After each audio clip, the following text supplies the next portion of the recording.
आज फिर हाजिर हैं हम आपके सामने एक नए वीडियो के साथ। आज का वीडियो जो हमने बनाया है वो ईवा सोल और फाइलोन सोल में क्या डिफरेंस है, क्या अच्छाइयाँ हैं, क्या बुराइयाँ हैं, किन लोगों के लिए कौन सा सोल बेहतर है, ये उसकी जानकारी के लिए मैंने ये वीडियो बनाया है।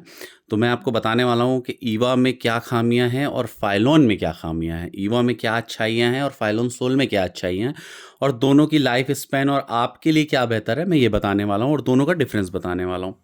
पहले शुरू करते हैं ईवा सोल से। देखिए ईवा सोल जो है, देखिए इसमें ग्रिप बनी हुई है, ये ईवा सोल की ही ग्रिप है। फर्मे में जब सोल प्रोड्यूस किया जाता है, बनाया जाता है, तो फर्मे में होल्स होते हैं जिससे ग्रिप बन जाती है। तो ये सोल की ही ग्रिप है, एक्स्ट्रा कोई कोट नहीं है। देखने में बहुत सारी कंपनी क्या चालाकी करती है कि यहाँ पे ब्लैक कलर का कलर कर देती है, नीचे साइड इतना एरिया छोड़ देती है, ये ब्लैक या ब्लू या कोई भी कलर कर देती है, फिर वो देखने में फाइलोन जैसा लगने लगता है। जनरल लोगों को समझ में नहीं आता है, तो वो क्या सोचते हैं कि ये फाइलोन सोलर, दुकानदार भी और ऑनलाइन भी बहुत सारे मैंने ऐसे सोल देखे हैं, ऑनलाइन भी शूज़ देखे हैं कि जिसमें होता ईवा सोल है, लेकिन वहाँ पे नीचे डिस्क्रिप्शन में फाइलोन सोल लिखा होता है, जबकि ऐसा नहीं होता, वो सिर्फ खाली कलर्ड होता है नीचे। पर जो पोस्ट कर रहे हैं, जो रिटेलर जो जुड़े हुए हैं ऑनलाइन बिजनेस से, जैसे एक कोई पर्टिकुलर वेबसाइट है तो उसमें सिर्फ वो वेबसाइट नहीं बेच रही होती, उससे जुड़े वेंडर्स भी उसमें शूज़ बेच रहे होते हैं या सामान बेच रहे होते हैं। तो उनको इतनी नॉलेज नहीं होती, वो नया नया काम शुरू करके जो मन में आता है लिख देते हैं। उनको शूज़ के बारे में ना जानकारी है, एक तो रिव्यूज़ भी आजकल गलत होते हैं, ज़्यादातर खरीदे हुए होते हैं, पेड वाले होते हैं, तो आप पूरी तरीके से भरोसा नहीं कर सकते, इसलिए आपको जानकारी होना बहुत ज़रूरी है। देखिए ये कोट अगर इस पर कलर कर दिया जाए, परफेक्ट परफेक्ट कलर जिसको बोलेंगे, बिल्कुल परफेक्शन के साथ के, कहीं भी बाहर ना निकला हो, जो कि कंपनियों के पास जो इसके फर्मे होते हैं उससे हो जाता है, तो आप पहली नज़र में नहीं पहचान पाएंगे कि ये ईवा सोल है कि फाइलोन सोल है। आपको लगेगा नीचे कोटिंग है तो फाइलोन सोल है, पर वो ईवा ही होता है। जब तक सेकेंड लेयर ना चढ़ी हो तब तक वो फाइलोन नहीं कहलाता, सेकेंड थर्ड जो भी लेयर हो। अब देखिए यहाँ क्या है, ये पूरी जो डिज़ाइनिंग है ये ईवा के ऊपर है, ये फर्मे से ही बन जाती है जब सोल बनता है उसके साथ साथ। और ये सोल जो होता है ये बहुत लाइट वेट होता है, और ऐसा नहीं है कि इसमें सिर्फ एक लो क्वालिटी ही आती है, इसमें अच्छी क्वालिटियाँ भी आती हैं। ईवा सोल लगभग 200 रुपये के जूते से लेके 5-7 हज़ार रुपये तक के जूतों में, 8 हज़ार तक के जूतों में मैंने ईवा सोल यूज़ होते देखा है। स्केचर्स भी ईवा सोल यूज़ करती है, पूमा भी ईवा सोल यूज़ करती है, एडिडास, नाइकी, एसेक्स, सारे जो लो रेंज के इनके शू होते हैं, या जो शूज़ ऑर्थोपेडिक, खासकर जो एड़ी दर्द, पंजे दर्द, जिनको चलना ज़्यादा नहीं है लेकिन खड़े रहने का काम है और थोड़ा नॉर्मल डेली यूज़ का काम है, उनके लिए वो डिज़ाइन करती है, क्योंकि हर सोल हर इंसान के लिए नहीं होता। फाइलोन सोल की भी कुछ प्रॉब्लम्स हैं, वो मैं आपको बताऊंगा। वैसे इसकी एक ही अच्छाई होती है कि जैसे आपको ऑर्थोपेडिक प्रॉब्लम है, जो इसके महंगे जूते आते हैं, अब आप बोलेंगे यार जब इतना सस्ता सोल होता है ये, तो इसकी क्वालिटी अच्छी होती है, पर वो ब्रांड नेम जो जुड़ जाता है, ब्रांड वैल्यू, उस कारण से वो 3,000-4,000 में ईवा सोल बेच रहे होते हैं और आप ले रहे होते हैं, पर उसकी वैल्यू उतनी होती नहीं है। पर वो ब्रांड वैल्यू, ब्रांड का नाम जुड़ा है ना, इसलिए आपको इतना पे करना होता है। पर हाँ, ये बात अलग है कि ईवा में भी क्वालिटी आती है, पर इतनी हाई और लो क्वालिटी नहीं आती कि एक शू में 200 रुपये के शूज़ में जो ईवा सोल लगा है और जो 3,000-4,000 के जूते में जो ईवा सोल लगा है उसमें बहुत ज़्यादा डिफरेंस हो, जमीन आसमान का डिफरेंस हो। ऐसा नहीं है, ऐसा नहीं है। हाँ, 500-1,000 रुपये के जूते से उसकी क्वालिटी बेटर होती है, पर इतनी बेटर भी नहीं होती कि वो 1,000 रुपये के जूते से वो 4,000 रुपये का डिफरेंस ले आए। इतनी क्वालिटी का भी फ़र्क नहीं होता। तो ईवा सोल ईवा ही है, चाहे आप बहुत अच्छी क्वालिटी का लें। बहुत से दुकानदार आपको बोलेंगे या कंपनी बोल के लिख के देगी रबर मिक्स, ऐसा कुछ नहीं होता, ऐसा कुछ भी नहीं होता। अगर ईवा में कोई भी क्वालिटी का मटेरियल मिक्स करके अगर सोल बनाएंगे तो ईवा की क्वालिटी ख़त्म हो जाएगी, वो ना सर्विस देगा, वो वेटेड हो जाएगा और वो किसी काम का नहीं रह जाएगा। ईवा एक मटेरियल है, इसके साथ कुछ, हाँ ये ज़रूर है कि ईवा का सोल होता है, उसके ऊपर एक केमिकल की कोटिंग चढ़ाई जाती है, रबराइज केमिकल के साथ मिला के वो एक कोटिंग कर दी जाती है, जिससे सोल थोड़ा सा ज़्यादा दिन तक चल पाता है, बहुत जल्दी घिसता नहीं। पर फाइलोन सोल से बहुत जल्दी घिसता है, पर हाँ नॉर्मल ईवा सोल से थोड़ा टाइम तक रहेगा, क्योंकि उसमें एक रबराइज कोटिंग हो जाती है ऊपर से केमिकल की। सोल को डिप करके वो केमिकल कोटिंग कर देते हैं। जैसे आप गाड़ी में लोहे के ऊपर पेंट का होता है, गाड़ी के ऊपर जो पेंट होता है, या अपन नॉर्मल आयरन के रॉड के ऊपर अपन कोई भी लोहे की चीज़ पे अपन पेंट करते हैं, उसकी लाइफ बढ़ जाती है, जंग नहीं लगता, जल्दी ख़राब नहीं होता। वैसे ही शूज़ के ऊपर एक कोटिंग होती है, उसको आप चाहे रबराइज कोटिंग, केमिकल कोटिंग, कुछ भी कोटिंग बोल लें, काफ़ी मटेरियल से, काफ़ी केमिकल से होती है। तो उससे थोड़ा सा जो है सोल की कंफर्टेबिलिटी और लाइफ बढ़ जाती है, थोड़ी सी, बहुत नहीं। रनिंग के लिए ईवा सोल बेहतर नहीं है, रफ यूज़ के लिए ईवा सोल बेहतर नहीं है, वॉकिंग ज़्यादा है ईवा सोल बेहतर नहीं है, जिम यूज़ के लिए ईवा सोल बेहतर नहीं है। सिर्फ ईवा सोल उनके लिए है कि जिनको सिर्फ शॉप में या कहीं खड़े रहने का काम हो, बाइक ड्राइविंग नॉर्मल का काम हो, या कार आप ड्राइवर हैं, आपको ड्राइवरिंग का काम हो, डेली शॉप में खड़े रहना पड़ता हो, मैट बिछी हुई है आपकी शॉप में, ज़्यादा आपका रन ना हो, चलना ना हो ज़्यादा, आपको एक लाइट वेट और कंफर्टेबल शूज़ चाहिए। क्योंकि क्या होता है, दिन भर शूज़ पहनने के बाद जो इनका खड़े रहने का काम ज़्यादा होता है, उनकी एड़ियों पंजों में दर्द आ जाता है। ईवा थोड़ा सोल जो होता है थोड़े समय बाद बढ़िया सॉफ्ट हो जाता है और लाइट वेट होता है, और अगर अंदर की पैडिंग अच्छी है तो उससे सोल पैरों में जल्दी दर्द नहीं होता। ठीक है, ऐसा नहीं है कि सबको दर्द होता है, एक उम्र के बाद होता है, कुछ लोगों को प्रॉब्लम्स होती हैं उसकी वजह से दर्द होता है, सबको दर्द नहीं होता। फाइलोन सोल में भी एज फैक्टर भी होता है और कुछ बीमारियों की वजह से भी होता है। बोन्स की कुछ बीमारी होती हैं, या मसल्स की कोई स्ट्रेन आ गया, कुछ ऐसी प्रॉब्लम हुई, या बहुत ज़्यादा वेट है आपका, तो नॉर्मल ऐसे दर्द नहीं आता, क्योंकि फाइलोन सोल में भी जो मिड ईवा लगता है वो इससे ज़्यादा सॉफ्ट होता है। अब इस ईवा की एक खराबी, क्योंकि कोटिंग नहीं है, इसको ज़्यादा सॉफ्ट कर देंगे तो ये बैठने लगेगा। ईवा की एक और ख़राब क्वालिटी होती है, खराबी बोलेंगे उसको, क्वालिटी नहीं बोलेंगे, खराबी होती है कि एक समय के साथ बेंड हो जाता है। बेंड होने से आपकी पूरी बॉडी स्ट्रक्चर खराब होती है। बॉडी का एक अलाइनमेंट होता है, जब आप खड़े होते हैं ना, तो पूरी बॉडी का अलाइनमेंट ऊपर वाले ने बना के भेजा है आपको, कि जब बॉडी आप खड़े होते हैं तो पूरी अलाइंड होती है। जैसे गाड़ी का अलाइनमेंट आप बनवाते हैं फोर व्हीलर का, वैसे बॉडी का ही अलाइनमेंट होता है। पर जब शूज़ एक साइड से बेंड होने लगता है, आपने देखा होगा बहुत से लोगों के एक साइड से इधर से बेंड होने लगता है, उससे आपके बॉडी का अलाइनमेंट ख़राब होने लगता है, जिससे तुरंत तो पता नहीं चलता आपको, लेकिन आगे जाके कमर दर्द, घुटन दर्द, पैर दर्द, एड़ी दर्द, इवन स्पाइन की प्रॉब्लम्स भी क्रिएट हो सकती हैं आगे चल के। तो कोशिश करें शूज़ पे ख़ास कर ध्यान रखें कि सोल जब एक साइड से बैठने लगे, हल्का सा भी बैठे, वो शूज़ आप ना पहने, शूज़ बदल दे, चाहे वो रबड़ सोल हो, चाहे फाइलोन सोल हो, चाहे ईवा सोल हो, चाहे कोई भी सोल लगा हो। अगर वो बेंड हो रहा है तो आपको शूज़ इमीडिएटली बदलना है, नहीं तो आगे जाके आज शूज़ की कॉस्ट आप देख रहे हैं, उससे 1000 गुना आपको ज़्यादा खर्च लग जाएगा आपकी बॉडी में, और तकलीफ जो आप सहेंगे वो अलग, क्योंकि वो जल्दी ठीक नहीं होता अलाइनमेंट। अब देखिए, ये जल्दी घिस जाता है, और रनिंग के लिए नहीं होता। रनिंग में अगर आप ज़्यादा दिन पहनेंगे जल्दी घिस जाएगा, बेंड हो जाएगा, कंफर्ट लेवल भी ख़राब होगा, जब बॉडी पोस्चर जो है बैलेंस ख़राब होने लगेगा, क्योंकि शूज़ बेंड हो गया। और ये शूज़ कहीं से भी बेंड हो सकता है, ये सोल, शूज़ नहीं सॉरी, सोल। और मैं किसी प्रॉपर ब्रांड की बात नहीं कर रहा हूँ, सारे ब्रांड ये यूज़ करते हैं ईवा सोल लो रेंज के अपने शूज़ में, तो ये ख़राब हो ही जाता है। पर आपको अगर रनिंग, वॉकिंग, हैवी वेट उठाना या ज़्यादा रफ वर्क ना हो, आपको ऑफिस वेयर के हिसाब से, कार ड्राइविंग के हिसाब से, डेली शॉप में के हिसाब से एक शूज़ चाहिए जो लाइट वेट हो, कंफर्टेबल हो, तो ईवा सोल के शूज़ उनके लिए बेहतर होते हैं। अगर अंदर सॉफ्ट पैड नहीं है तो अलग से सॉफ्ट पैड भी आता है, 100 रुपये, 200 रुपये, 300 रुपये में मिल जाता है इंसोल सॉफ्ट वाला, आप वो लगा लेंगे, आपका शू जो है सुपर कंफर्टेबल हो जाएगा। ईवा एक मटेरियल होता है जिसे गर्म करके एक मोल्ड में बनाया जाता है, वो फूल के ऐसा शेप में आ जाता है, जिस शेप का अंदर से मोल्ड होता है उस शेप में ढल जाता है। इसका वेट बहुत कम होता है, इसके फ़ायदे, वेट बहुत कम होता है, कंफर्टेबल होता है, लाइफ नहीं होती। अब हम चलते हैं फाइलोन सोल की तरफ। फाइलोन क्या है? जनरली ये भी जो है ये पूरा ईवा है। मिड सोल जो है ये 2 लेयर पे होगा तो फाइलोन हो जाता है। नीचे कोटिंग हो सकती है, रबड़ की हो सकती है, फाइबर की हो सकती है, पीयू हो सकती है, कई तरीके की कोटिंग लगा के कंपनी देती हैं कॉस्ट के ऊपर। पर सबसे अच्छी जो कोटिंग मानी जाती है वो है रबड़ की कोटिंग। रबड़ की कोटिंग से क्या, थोड़ा फ्लेक्सिबिलिटी भी बनती है, ग्रिप भी बनती है, वो कंफर्टेबल भी हो जाता है शूज़। पर ग्रिप हो, किसी भी वो हो, तो यूज़ के ऊपर फ़र्क पड़ता है। अगर स्पेशली रनिंग के लिए आपको शूज़ चाहिए तो कोशिश करें कि नीचे की जो ग्रिप हो वो रबड़ हो। ज़्यादातर कंपनियां या ऑनलाइन लिखा होता है रबड़, जैसे ये आवाज़ आ रही, ये रबड़ नहीं है, ये फाइबर कोटिंग है, ये फाइबर कोटिंग है, ये रबड़ नहीं है। ये ऐसी आवाज़ नहीं आएगी रबड़ से। आप अगर आवाज़ आपको क्लियर समझ में आ रही हो, ये आवाज़ नहीं आएगी फाइलोन सोल के में अगर नीचे रबड़ कोटिंग है।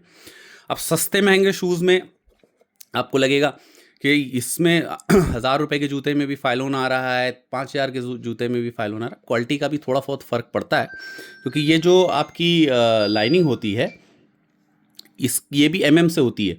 बहुत पतली कोटिंग होगी तो थोड़ा कॉस्ट कम हो जाएगा, फाइबर होगी कॉस्ट कम हो जाएगा, मोटी रबड़ कोटिंग होगी थोड़ा कॉस्ट बढ़ जाएगा। क्वालिटी का भी बहुत फ़र्क पड़ता है कि रबड़ है तो किस क्वालिटी की कोटिंग लगी हुई है।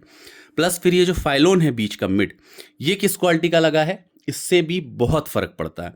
क्योंकि अगर बहुत ज़्यादा सॉफ्ट है तो कुछ समय बाद चाहे वो नीचे कोटिंग हो फाइलोन की, फाइलोन सोल भी, वो बैठेगा। अगर आपका बहुत हैवी वेट है तो कुछ दिन तो कंफर्टेबल रहेगा पर वो बैठक लेगा। आप ध्यान दें कि शूज़ अगर बैठने लगे, वो एक साइड से आपको देखने में लगे, तो आप शूज़ बदल दीजिए।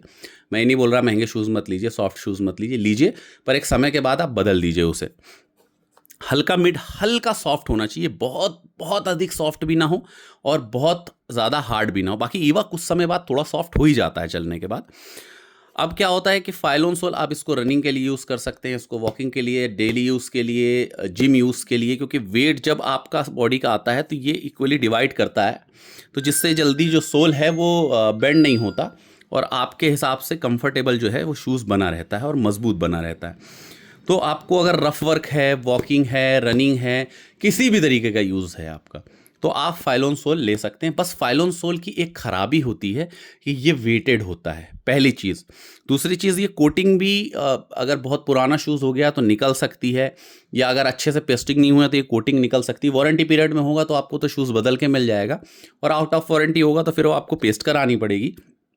जनरली नॉर्मल साल भर तो पेस्टिंग नहीं जाती, कुछ मैन्युफैक्चरिंग फॉल्ट हो तभी कोटिंग निकलती है। बाकी ये सोल सबसे बढ़िया होता है, हर काम के लिए यूज़ कर सकते हैं आप, normal daily use, walking, running, gym use, rough work, सब चीज़ में आप इसे यूज़ कर सकते हैं। ये हर ब्रांड की, हर कंपनियां इसे लगाती है, यूज़ करती है फाइलोन सोल। अब देखिए बहुत सी कंपनियां सिर्फ यहाँ देती है कोटिंग और यहाँ देती है, बीच का मिड ईवा होता है। उससे क्या होता है, बीच का घिसता है तो यहाँ का नहीं घिस रहा, यहाँ का नहीं घिस रहा बीच से, तो शूज़ जो है तब भी अनबैलेंस होता है। अगर पूरी कोटिंग है ज़्यादा बेहतर है, पर थोड़ी भी है एड़ी में, क्योंकि एड़ियों से ज़्यादा बेंड होता है और पंजों से यहाँ पे ज़्यादा आता है, इसलिए बहुत सी कंपनी यही देती है, पूरी कोटिंग नहीं देती कॉस्ट कटिंग के हिसाब से। पर अगर शूज़ में पूरी कोटिंग है, फुल कोटेड है, तो ज़्यादा बेहतर है। जितनी बड़ी कोटिंग होगी उतना ज़्यादा बेहतर है। बस एक चीज़ ये हो जाती है कि इससे शूज़ का जो है वेट बढ़ जाता है। अब बहुत पतली कोटिंग लगा देगा तो वेट कम होगा, आपको लगेगा अरे ज़्यादा लाइट वेट है तो अच्छा, ऐसा कुछ नहीं है भाई। आपको मटेरियल वो ज़्यादा देगा तो थोड़ा वेट तो बढ़ेगा ही ना। अब फाइबर से रबड़ थोड़ा हल्का होता है, कोटिंग की क्वालिटी के ऊपर भी डिपेंड करता है कि रबड़ कोटिंग है, फाइबर कोटिंग है, कौन सी कोटिंग लगी हुई है, कि आपको नॉन मार्किंग कोटिंग लगी, सबसे भारी नॉन मार्किंग कोटिंग होती है। तो आपके यूज़ के ऊपर डिपेंड करता है। ऐसा नहीं है कि बस 100 ही ग्राम का जूता हो तो आपके पैरों के लिए अच्छा है, आपके यूज़ के ऊपर भी डिपेंड करता है, आपकी प्रॉब्लम्स के ऊपर भी डिपेंड करता है कि आपकी पैरों में प्रॉब्लम्स कैसी हैं, आपका यूज़ कैसा है, आपका बॉडी वेट कैसा है। उस पे बहुत हद तक सोल की डिज़ाइन जो है वो डिपेंड करती है कि उसके लायक है कि नहीं है। इसीलिए मैं हर वीडियो में बोलता हूँ कि शूज़ ऑनलाइन फ़ोटो देख के ना परचेस करें, आप शॉप में जाएँ, प्रॉपर अपने वेट के हिसाब से पहन के, वॉक करके उनकी शॉप के अंदर कंफर्ट फील करके शूज़ लें। क्योंकि हर शूज़ जो है वो हर इंसान के लिए बेहतर नहीं है। हो सकता है जिनके लिए ये बेहतर है वो इनके लिए ये बेहतर ना हो, जिनके लिए ये बेहतर है उनके लिए ये बेहतर ना हो। हर इंसान की नीड और बॉडी वेट के हिसाब से शूज़ अलग अलग उनको कंफर्टेबल लगेंगे। एक शूज़ सब इंसान को कंफर्ट प्रोवाइड नहीं कर सकता, नहीं तो एक ही ब्रांड चल रहा होता, दूसरे ब्रांड बिकते ही नहीं। अगर एक में ही कंफर्ट मिल रहा तो आदमी दूसरे में वही सारी डिज़ाइनें निकालता रहता, वही बिकता रहता। तो बॉडी शेप, बॉडी का वेट और आपके यूज़ पे डिपेंड करता है कि आपके लिए कंफर्टेबल शूज़ कौन सा होगा। तो बेहतर आप शॉप में जाएं, अच्छी शॉप में जाएं, ब्रांडेड शूज़ लें, कंपनी के शूज़ लें, भले सस्ते रहे। 500 रुपये, 400-500 रुपये से ब्रांडेड शूज़ शुरू हो जाते हैं। ज़रूरी नहीं है कि आप पूमा, नाइकी, एडिडास, स्केचर्स के शूज़ लेंगे तो वही अच्छे हों। आपके बजट में हैं अगर, तो वो बहुत बेहतर है। पर आपके बजट 500,000 का है तो 500,000 में भी लेंसर, लखानी और जैगवार, कैंपस, ऐसे कंपनियों के शूज़ आते हैं, वो भी ब्रांड होते हैं, वो भी अच्छे होते हैं, क्योंकि उनको ब्रांड नेम अपना ख़राब नहीं करना होता, तो वो क्वालिटी अच्छी यूज़ करते हैं। तो पर अगर आप कम रेंज का भी ले रहे हैं तो कोशिश करें कि ब्रांड ही ले, अनब्रांडेड शूज़ ना ले। सस्ता और जाना है, 400 रुपये तक की रेंज है तो गोल्ड स्टार ले लें, उससे सस्ता कोशिश करें थोड़ा दिन रुक के लें, स्लीपर चप्पल पहन के काम चला लें, पर शूज़ लें तो ब्रांड लें, अनब्रांड ना लें। क्योंकि एक शेप डिज़ाइनिंग जो होती है ना, अनब्रांड क्या होता है, बस वो बनाता है। ज़्यादातर कंपनियां क्या करती हैं, जो लोकल होती हैं वो चाइना से इंपोर्ट करती हैं और जो भी आया है बेच देती हैं सस्ता मंगा के। उनको मतलब नहीं है कि कस्टमर को इससे क्या प्रॉब्लम होनी है, कस्टमर के पैर में ये रिएक्शन करेगा, कि क्या प्रॉब्लम उसकी बॉडी पे क्रिएट करेगा, उसको इससे कोई लेना देना नहीं होता है। उनको बस हमारा प्रोडक्ट आ रहा है वहाँ से और हमको लेबल लगा के सस्ते में बेचना है, क्योंकि सस्ता बिक रहा है। बस बात यहाँ ये आती है। तो कोशिश करें, 500-700 के शूज़ भी ब्रांड आते हैं, लेंसर कंपनी के, जैगवार कंपनी के, कैंपस कंपनी के, बहुत सारी ऐसी कंपनियां हैं जो लो रेंज में शूज़ बनाती हैं। तो ब्रांड थोड़ा सा अपनी जो ब्रांड इमेज है वो बना के रखने के लिए उसकी क्वालिटी मेंटेन रखता है, उसका शेप और क्वालिटी मेंटेन रखता है। तो फ़र्क आपको समझ में आया हो, जो ईवा होगा वो सिंगल कोटेड, और ईवा के नीचे अगर कोटिंग लग गई, चाहे किसी भी मटेरियल की लगी हो, वो फाइलोन हो जाता है। फाइलोन सपोर्टिव होता है, घिसता नहीं है जल्दी, ग्रिपी ज़्यादा होता है, शूज़ की लाइफ को ज़्यादा समय तक बना के रखता है और सोल को बेंड होने से भी रोकता है। वहीं अगर बिना कोटेड है, खाली ईवा है, तो वो सोल बेंड भी होगा, घिसेगा भी, डी शेप भी हो जाएगा और आगे जाके आपकी बॉडी में प्रॉब्लम क्रिएट करेगा। आपको लग रहा है हल्का है, इससे प्रॉब्लम नहीं होगी, पर बेंड होने के बाद ये प्रॉब्लम क्रिएट करेगा। और ये हल्का वेटेड भी है तो ये प्रॉब्लम क्रिएट नहीं करेगा, क्योंकि बेंड जल्दी नहीं होता। तो शूज़ को समय के साथ चेक करते रहें। अगर उसमें थोड़ा भी आपको सोल में बेंड लगता है तो उसे यूज़ करना बंद करें, उसको किसी और को भी ना दें। अपन सोचते हैं किसी गरीब को दे देंगे, पहन लेगा, पर आप सोचिए उस गरीब को देके आप उसके लिए परेशानियां बढ़ा रहे हैं।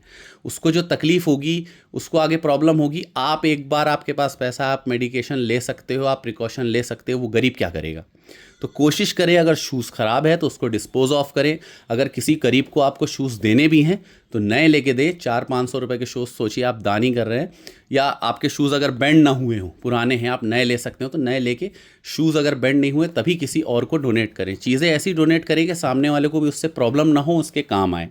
तो होप आपको फाइलोन और ईवा का फ़र्क समझ में आया हो। ईवा और फाइलोन में क्या डिफरेंस है, क्या अच्छाइयाँ हैं, क्या बुराइयाँ हैं। इसमें सिर्फ एक बुराई है कि ये वेटेड होता है और थोड़ा कॉस्टली होता है, 2। और ये लाइट वेट होता है पर जल्दी घिस जाता है, जल्दी बेंड होता है, घिसने के बाद स्लिप बहुत जल्दी करता है।